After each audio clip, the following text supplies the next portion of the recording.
This video is brought to you by Remarkable Roads. Click the link in the description for high-quality map prints from locations around the world.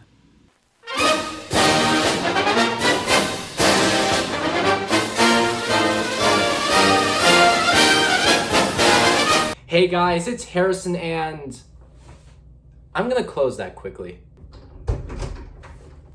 Okay, that's much better.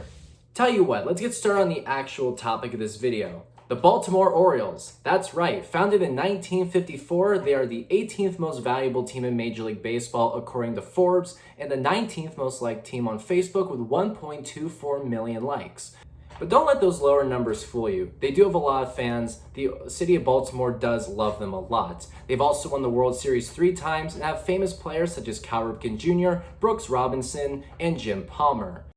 But what if I told you all the good moments? I'm including all of Earl Weaver's ejections, the Iron Man streak, and even some of the bad stuff, including Chris Davis after 2016. All this could have possibly have not happened. As a matter of fact, it would seem certain at one point the Baltimore Orioles were not going to exist. This franchise, if the timeline had gone a little bit differently, would be in Los Angeles, California. How is this possible? Let's take a look.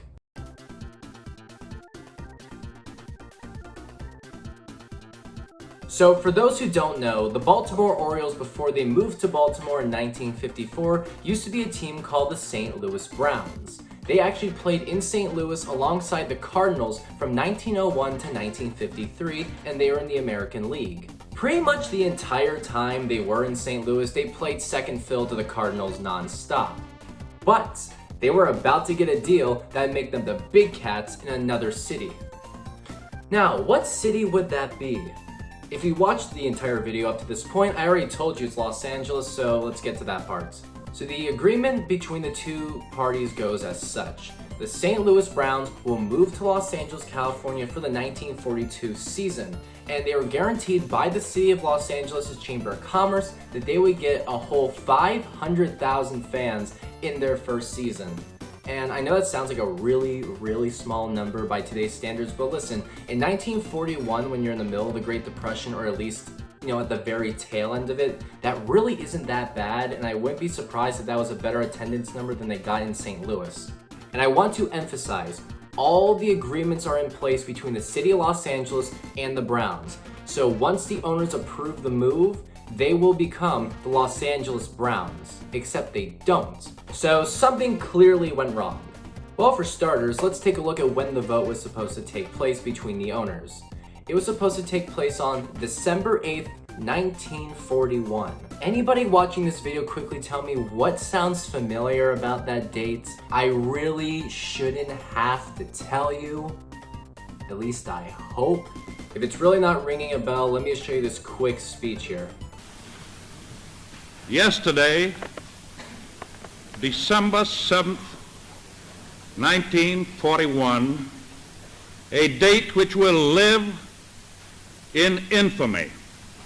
So there you have it. Pearl Harbor got attacked on December 7th, FDR gives his famous speech on December 8th, and the United States is going to war with Japan and Germany. And when you factor in that the country's about to go to war and every ounce of material and manpower is going to be focused on the largest war in human history, suddenly the priority of moving a team from St. Louis to California really kind of falls to the wayside. And even after World War II, this whole move is completely dead.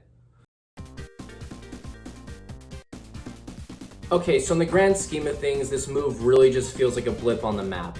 Teams try to move all the time. What's the big deal about this one? But in all seriousness, this really does shake up baseball if this move does happen. For starters, I still think the Dodgers and the Giants do move out west in 1957. The National League is going to want teams in Los Angeles and then get a team in San Francisco before the American League can. A huge difference is, when the Dodgers get to Los Angeles, there's already an established team for 16 years, which means the big popularity powerhouse that is Los Angeles Dodgers today probably doesn't happen because they're competing with the Browns.